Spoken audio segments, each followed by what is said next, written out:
Vamos a comenzar el culto del día 26 de julio. Aprende pues hoy y reflexiona en tu corazón que Jehová es Dios arriba en el cielo y abajo en la tierra y no hay otro. Y guarda sus estatutos y sus mandamientos, los cuales yo te mando hoy, para que te vaya bien a ti y a tus hijos después de ti, y prolongues tus días sobre la tierra que Jehová, tu Dios, te da para siempre.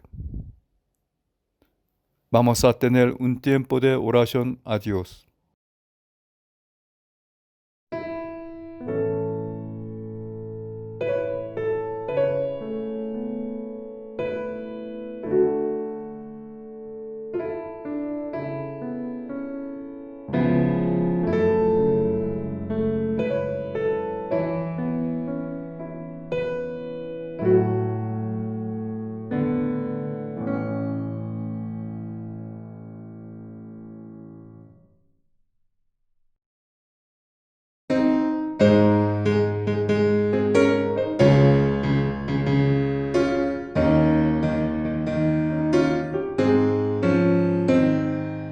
Día de victoria viene ya, cuando Cristo venga a reinar y los redimidos triunfarán.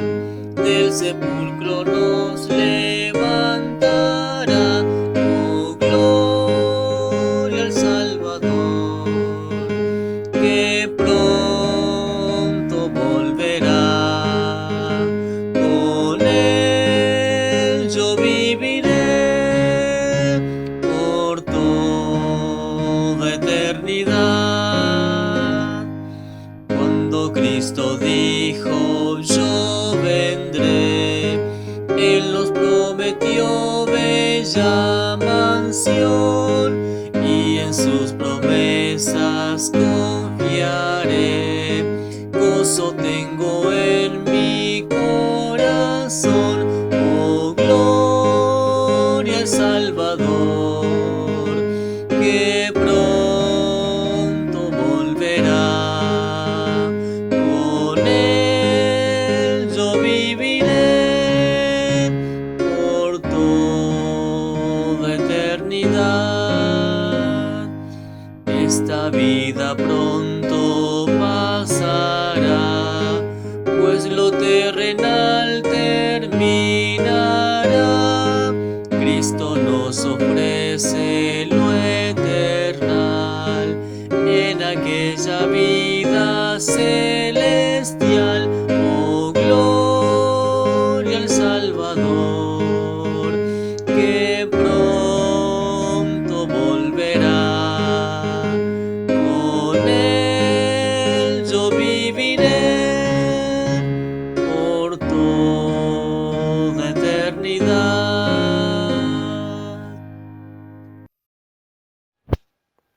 Vamos a orar.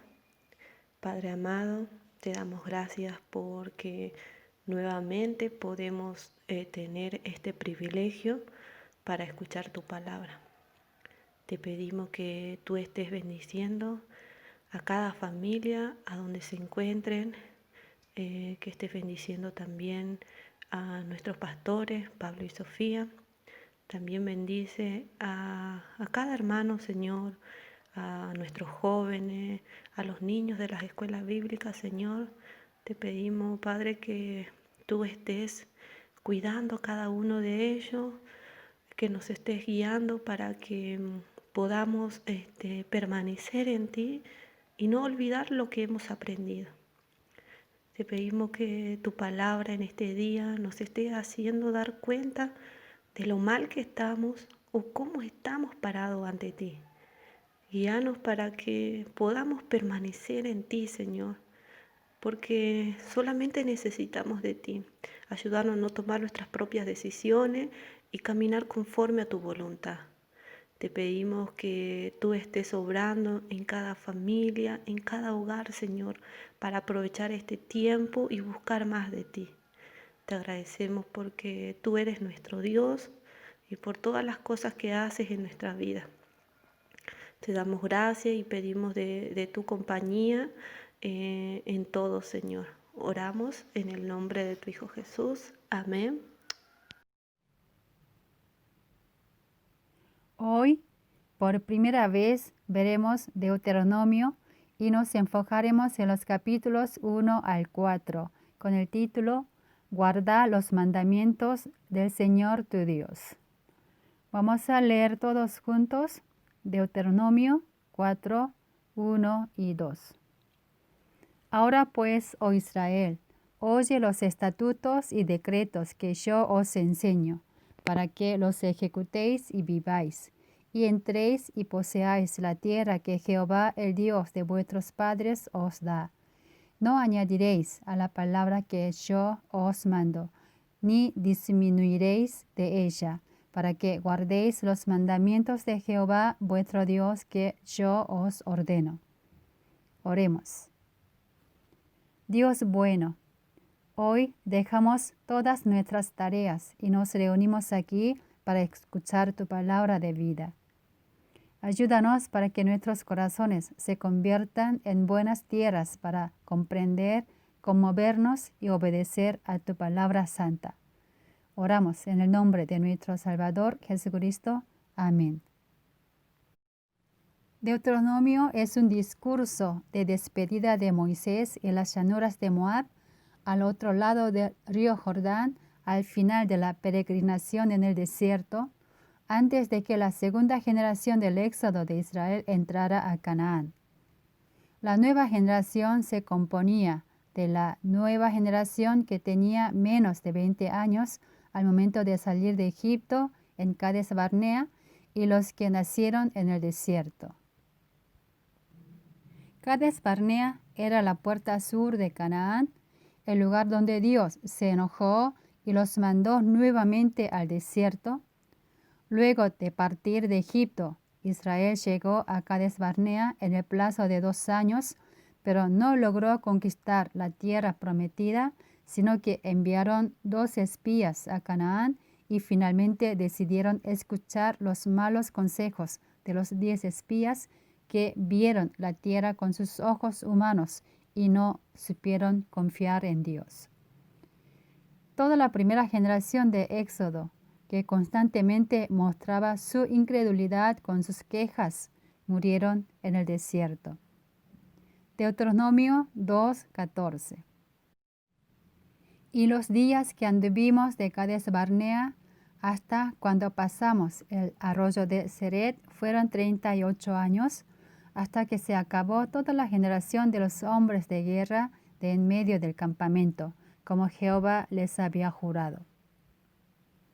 El propósito de la vida en el desierto era educar a la generación que no experimentó los milagros, el amor y el pacto de Dios en el proceso del éxodo, para que en el desierto aprendieran a vivir en obediencia a las leyes, estatutos, mandamientos de Dios.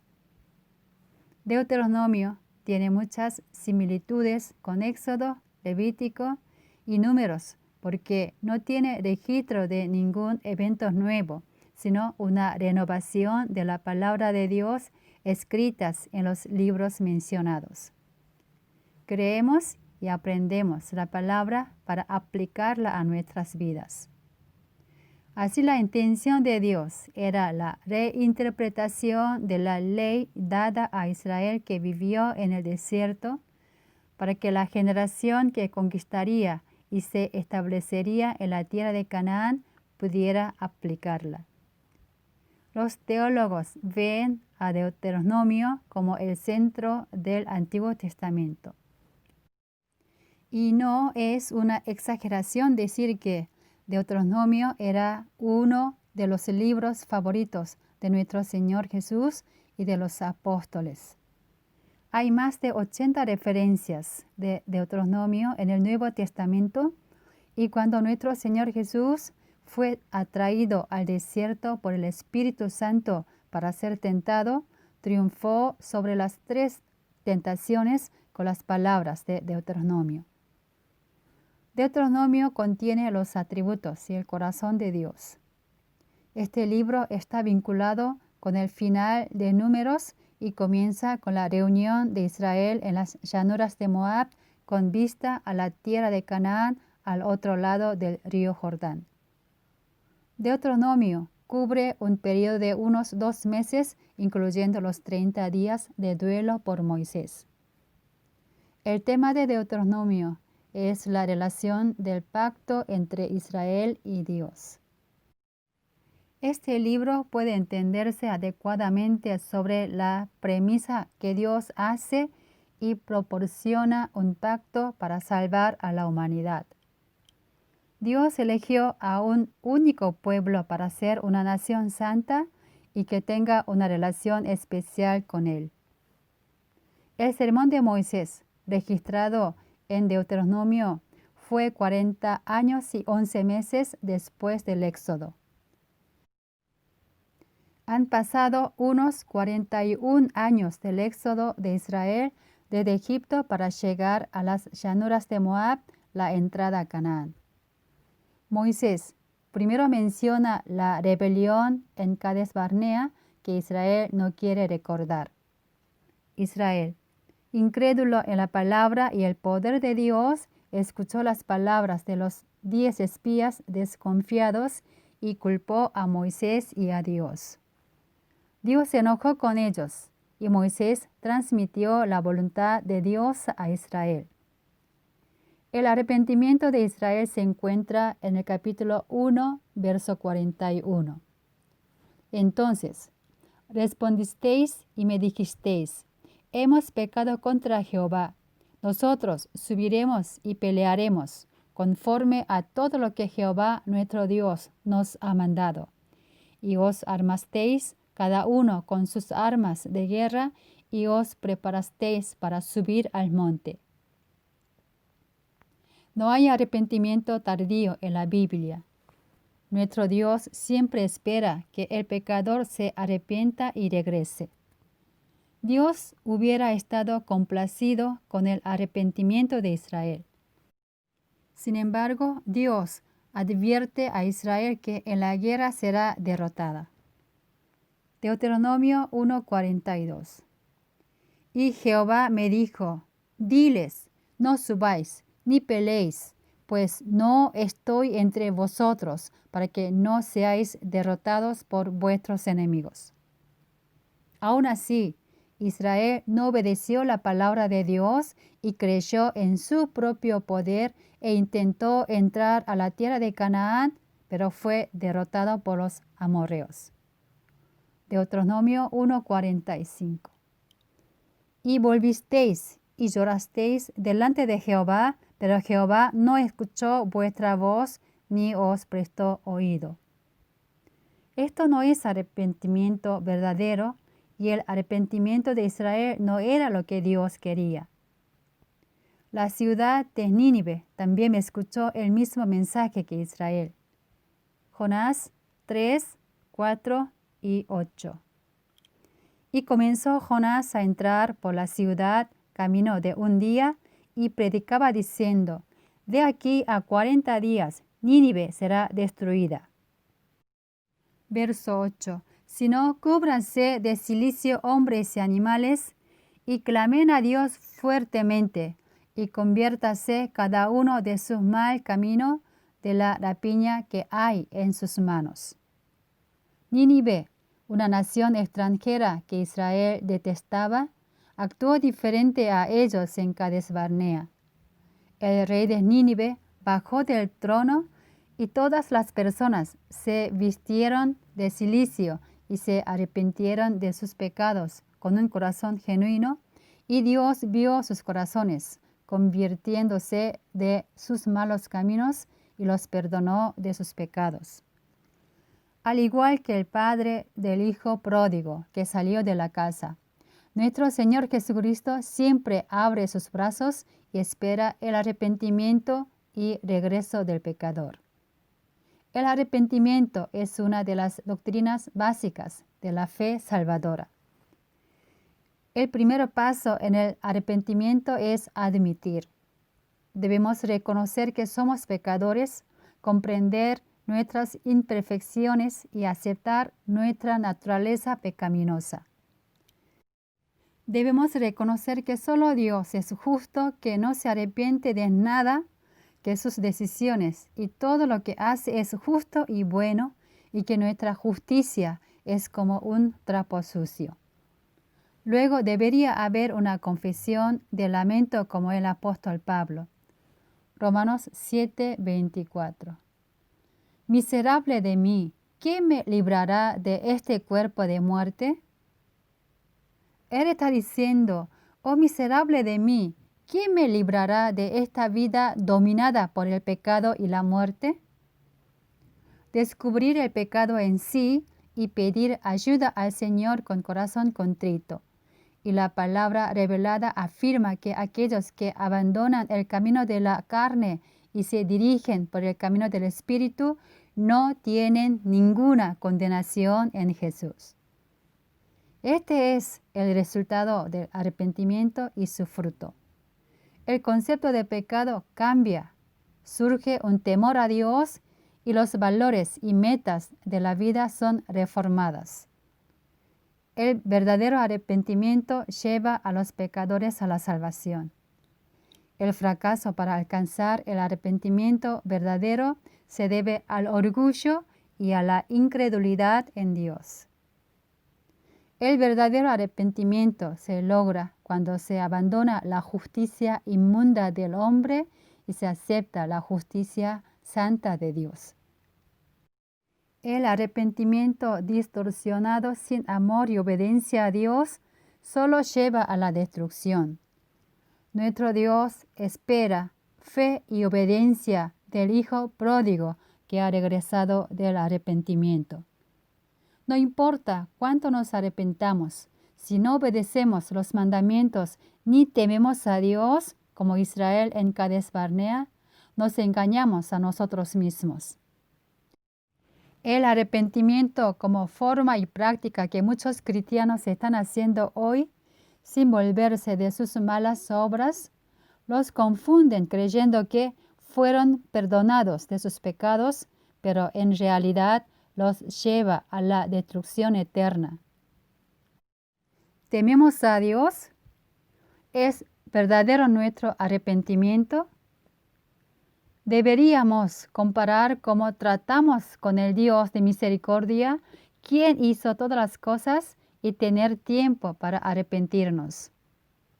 El arrepentimiento verdadero está separado del pecado y está acompañado de fruto espiritual y obras que se ven. Después del arrepentimiento desconfiado y distorsionado, Dios dirige a Israel para entrar nuevamente al desierto y los deja vagando por 38 años. Deuteronomio 1:40. Pero vosotros volveos e id al desierto, camino del Mar Rojo. El capítulo 2, verso 1 está relatando los 38 años de vida en el desierto. Luego dimos la vuelta y regresamos por el desierto. A lo largo de todos estos años, Dios les dio de beber y comer, los cubrió del calor del sol con una columna de nube y por las noches envió una columna de fuego para que no sufrieran el frío de la noche del desierto. Deuteronomio 2:7. Pues Jehová tu Dios te ha bendecido en toda obra de tus manos. Él sabe que andas por este gran desierto estos 40 años. Jehová tu Dios ha estado contigo y nada te ha faltado. Volvamos a revisar. Dios sacó a Israel de Egipto y los hizo permanecer ahí durante aproximadamente un año en el monte Sinaí, donde les dio leyes, ordenanzas e incluso los 10 mandamientos. Comenzando desde el monte Sinaí, con la guía de Dios, Israel viaja nuevamente un año para llegar a Cades Barnea, la entrada a Canaán, pero comete el error de enviar espías y culpar a Dios con sus quejas. Por eso Dios los envía de regreso al desierto para vagar durante 38 años. Después de deambular 38 años en el desierto, Israel llega a Cades Barnea nuevamente antes de llegar a las llanuras de Moab, la entrada a Canaán y al este del río Jordán. Antes de cruzar el río Jordán y entrar a la tierra de Canaán, Dios permitió que conquistaran el territorio de Hesbón y Basán en las llanuras de Moab, para que la tribu de Rubén, Gad y la media tribu de Manasés pudieran vivir. Pero aquí nos encontramos con el Dios cruel que dicen algunas personas del mundo. Deuteronomio 3:6. Y las destruimos, como hicimos a Sehón, rey de Hesbón, matando en toda ciudad a hombres, mujeres y niños. Por orden de Dios, Moisés destruyó a todos los hombres, mujeres y niños que vivían en la ciudad de Hesbón. Esta no era una orden para todas las guerras de Israel, sino solo para los cananeos. Dios ordenó a Moisés que ofreciera paz a las gentes que vivían otras partes. Deuteronomio 20:10. Cuando te acerques a una ciudad para atacarla, primero debes ofrecer condiciones de paz a sus habitantes. Entonces, ¿de dónde viene esta diferencia? La Biblia dice que Canaán era una tierra bendecida donde fluía leche y miel. Los habitantes que vivieron antes de que Israel ocupara la tierra, recibiendo gran bendición según lo informado por los 12 espías israelitas. Primero, fue por idolatría que Dios decidió expulsarlos y destruirlos de la tierra de bendición. Abraham, quien tomó a su esposa, padre y sobrino Lot por el llamado de Dios y dejó Ur en los caldeos y se estableció en Canaán, apeló a Dios por la destrucción de Sodoma y Gomorra debido al desbordamiento del pecado. Génesis 18:25. Lejos de ti el hacer tal, que hagas morir al justo con el impío, y que sea el justo tratado como el impío. Nunca tal hagas. El juez de toda la tierra, ¿no ha de hacer lo que es justo? Abraham, su hijo Isaac, Jacob y sus 12 hijos vivieron allí durante unos 200 años. En otras palabras, los cananeos habrían conocido a Dios mientras veían a Abraham y sus descendientes caminar con Dios por unos 200 años o por su evangelización. Además, Dios soportó a los cananeos dejando Israel por 430 años en la servidumbre en Egipto y por un total de 630 años, dándoles la oportunidad de conocer y confiar en Dios. Génesis 15:16. Y en la cuarta generación volverán acá, porque aún no ha llegado a su colmo la maldad del amorreo hasta aquí. Sin embargo, rechazaron a Dios por su propio placer y aumentaron la ira de Dios al vivir en idolatría y pecado. Rahab, una mujer ramera que vivía en Jericó, en la tierra de Canaán, confiesa que su pueblo tembló cuando escuchó todos los milagros que Dios había hecho por Israel. Josué 2:9.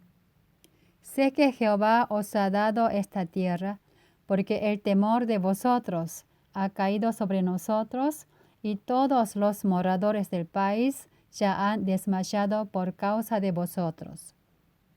De esta manera, Dios les dio a los habitantes de Canaán las oportunidades de arrepentirse constantemente. Dios quiere el arrepentimiento de los impíos, no la muerte. Ezequiel 18:23. ¿Quiero yo la muerte del impío? Dice Jehová el Señor. No vivirá si se apartare de sus caminos. Si se hubiera arrepentido como la gente de Nínive, habría sido salvo, pero los cananeos rechazaron la oportunidad de recibir la misericordia de Dios. La segunda es que enseñaban al pueblo santo de Dios, Israel, las abominaciones y ellos lo imitaban. Deuteronomio 20:18. Para que no os enseñe a hacer según todas sus abominaciones que ellos han hecho para sus dioses, y pequéis contra Jehová vuestro Dios. Israel, que no expulsó a todos los habitantes de Canaán, siguió con sus idolatrías, confirmando la palabra de Dios, al final también desterrado de la tierra. Sin embargo, el plan de Dios no era erradicarlos, sino arrojarlos a la tierra de Canaán de a poco. Éxodo 23, 27-30. Yo enviaré mi terror delante de ti, y consternaré a todo pueblo donde entres, y te daré la cerviz de todos tus enemigos. Y enviaré delante de ti la avispa que eche fuera al Ebeo, al Cananeo y al Eteo de delante de ti. No los echaré de delante de ti en un año, para que no quede la tierra desierta, y se aumenten contra ti las fieras del campo. Poco a poco los echaré de delante de ti, hasta que te multipliques y tomes posesión de la tierra. El juicio contra ellos fue una consecuencia natural del pecado. Esto se debe a que Israel no podría escapar de su idolatría e influencia inmoral sin extinción. Luego, la súplica al Dios de Moisés continúa. Para convertirse en el sirviente de Dios para liberar a Israel de la esclavitud en Egipto, Moisés por un periodo de 40 años tuvo muchos conocimientos y entrenamientos en Egipto, la nación más fuerte en ese momento. Moisés, que quería ser el Salvador de Israel por su propia fuerza, tuvo que ser derribado por la mano de Dios para pastorear el ganado de su suegro durante 40 años y ser humillado para convertirse en instrumento de Dios en el desierto. Luego, cuando tenía 80 años, con la ayuda de Dios, bajó a Egipto, a la independencia de Israel, y los condujo al desierto durante otros 40 años para ir a Canaán. Moisés ora fervientemente a Dios para que le permita entrar a Canaán, la tierra prometida que fluye leche y miel, a pesar de las quejas y resentimientos del pueblo contra Dios. Deuteronomio 3:25. Pase yo te ruego, y vea aquella tierra buena que está más allá del Jordán, aquel buen monte y el Líbano. Quizás fue una recompensa y una solicitud natural para Moisés, quien estuvo comprometido con el ministerio de Dios durante toda su vida. Escuchemos la respuesta de Dios. Deuteronomio 3:26. Pero Jehová se había enojado contra mí a causa de vosotros, por lo cual no me escuchó y me dijo Jehová, basta, no me hables más de este asunto. La respuesta de Dios fue no a la pequeña súplica de Moisés, el mayor líder del Antiguo Testamento. No solo esto, Pablo, el apóstol más grande del Nuevo Testamento, tenía un pequeño deseo como Moisés, pero Dios le dio como respuesta un no. Segunda de Corintios 12:9. Y me ha dicho, bástate mi gracia, porque mi poder se perfecciona en la debilidad. Por tanto, De buena gana me gloriaré más bien en mis debilidades, para que repose sobre mí el poder de Cristo. Cuán diferentes son nuestros pensamientos de los de Dios. Basta, basta, no me hables más de este asunto. Rogamos a Dios por nuestros deseos, y para cumplir ese deseo oramos con mucha paciencia durante años. Está bien que oren con perseverancia, pero más importante es saber la voluntad de Dios en el asunto de la oración y obedecerle. ¿Por qué pensamos que la respuesta a la oración debe ser siempre sí? ¿Por qué creemos que Dios debería darnos todo lo que queremos? ¿Por qué no podemos reconocer que a veces la respuesta a nuestra oración a Dios es que debemos esperar? ¿Por qué no podemos esperar el tiempo de Dios? Más que todo, ¿por qué ignoramos el hecho de que Dios puede responder no a nosotros? Mi voluntad es todo lo que necesitas. ¿Por qué creemos que eso no es la respuesta de Dios? Dios dice, te basta mi gracia. Mi amor es todo lo que necesitas. Bástate mi gracia. Mi gracia es todo lo que necesitas. ¿Por qué no estamos satisfechos con la gracia del Señor Jesucristo? Te basta con mi gracia, no me hables más de este asunto. Incluso si nuestros deseos no se cumplen y nuestra respuesta de oración es no, si creemos en Dios, confiamos en Él y lo obedecemos con un corazón agradecido, Él hará grandes cosas en nuestras vidas. Leeré el texto de hoy nuevamente. Deuteronomio 4, 1 y 2.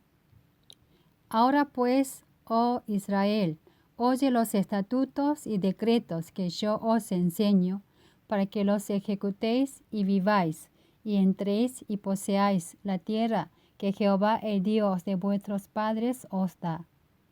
No añadiréis a la palabra que yo os mando, ni disminuiréis de ella, para que guardéis los mandamientos de Jehová vuestro Dios que yo os ordeno. Moisés ordena a la nueva generación a que guarden la palabra de Dios cuando entre a Canaán.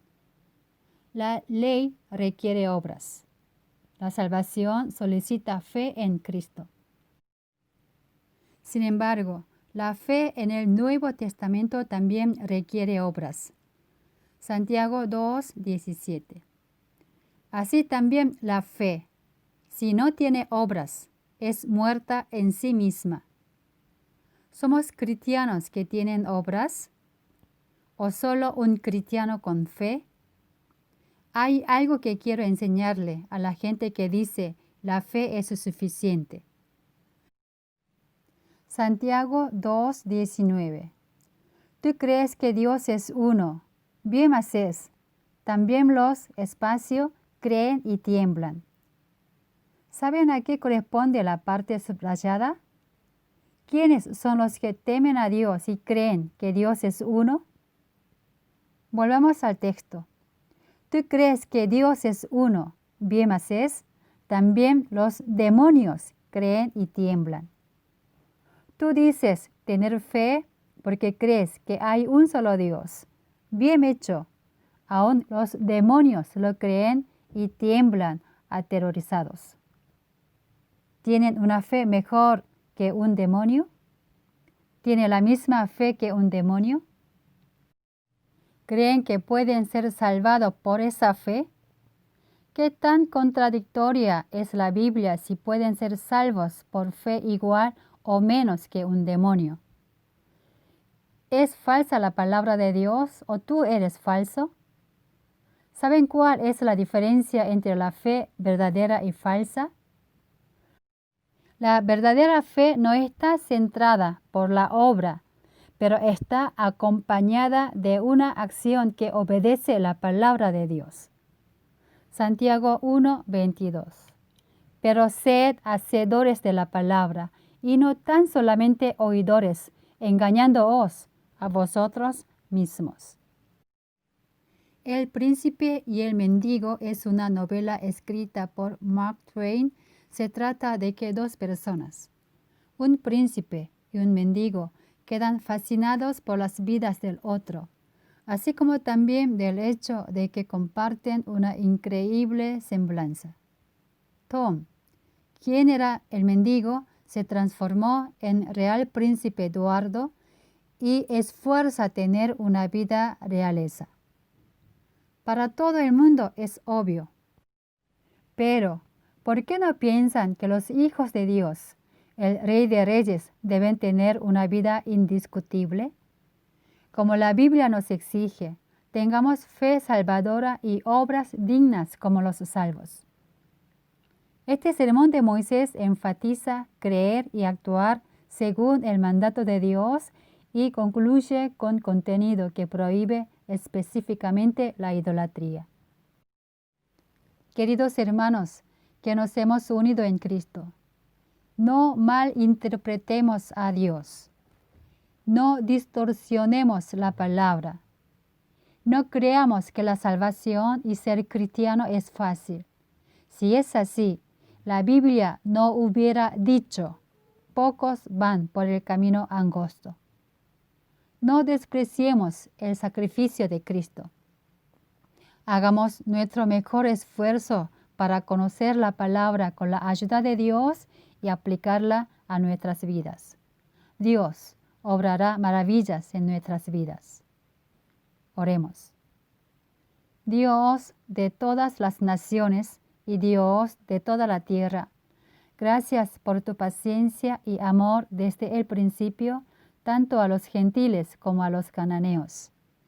Danos una fe madura que produce buenas obras al escuchar y creer en la palabra. Oramos en el nombre de nuestro Señor Jesucristo, quien escucha nuestras oraciones y responde según su voluntad. Amén.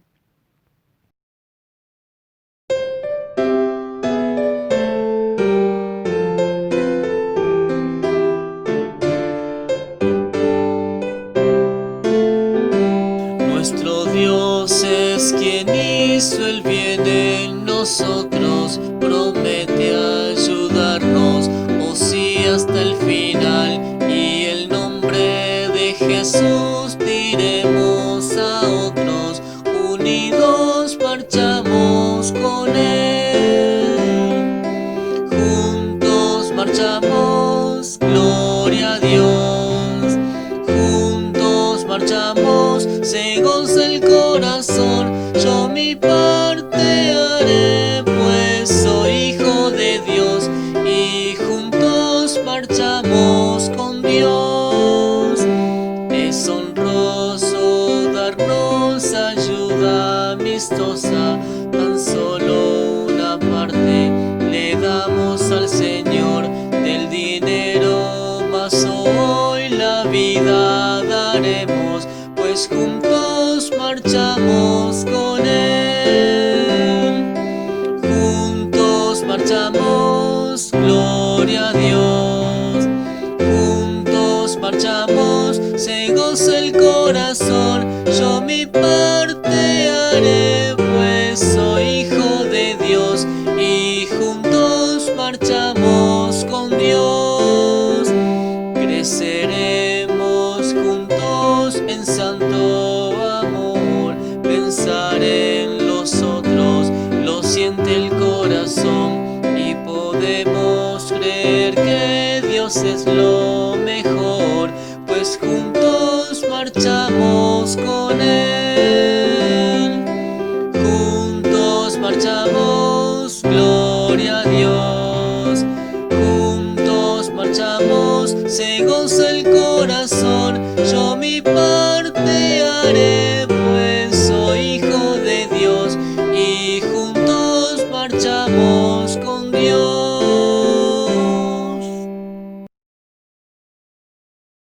Anuncios. En primer lugar, la Iglesia te invita a escuchar la palabra de Dios todos los domingos, donde también queremos orar por ti a partir desde las 11 a.m. En segundo lugar, la Iglesia comunica que hasta que se normalice la situación, seguiremos teniendo el culto por este medio. Compartamos el link a nuestros contactos y conocidos para que podamos evangelizar.